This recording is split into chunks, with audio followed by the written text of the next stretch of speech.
It's the 25th of September. I'm Jerusha Sukthio-Rath, and here are today's news headlines.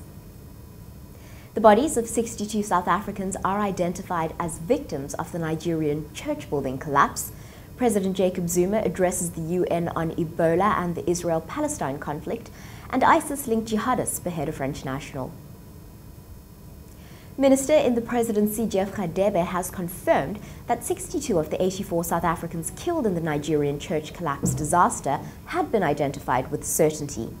He said, "As you know, there are 115 deceased in this tragedy, and 84 of the 115 are South Africans."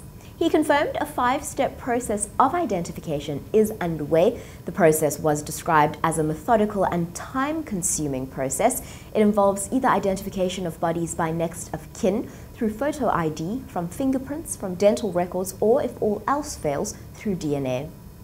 Once the bodies were all identified, a team of 70 South African Military Health Service experts is ready to depart for Lagos with specialized equipment to transport the deceased back to South Africa with the required care and required respect.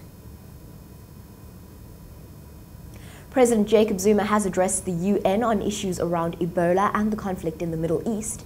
He said fewer people would have died from Ebola if it had broken out in the more developed countries. The number of casualties in some West African countries was an example of the challenges that developing countries continued to contend with, this according to Zuma in his speech. He also touched on the conflict in the Middle East, calling the UN helpless.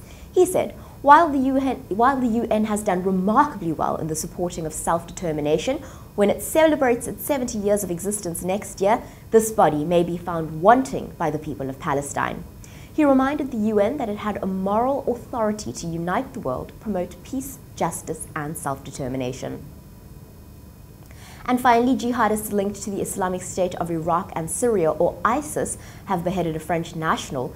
The video of the killing was posted online. French President François Hollande vowed France would not give in to blackmail. Hervé Godel was kidnapped on Sunday by so-called soldiers of the Caliphate while hiking in a national park in Algeria. The beheading of the 55-year-old man followed France's rejection of ISIS's 24-hour ultimatum to halt air raids in Iraq. Hollande, whose government was the first to join Washington in carrying out airstrikes against jihadists, pledged that France would stay the course. France is going through an ordeal through the murder of one of its citizens, but France will never give in to blackmail, he told the UN General Assembly. For these stories and more, stay tuned to News 24 Live, follow us on Twitter and Facebook, and subscribe to our YouTube channel.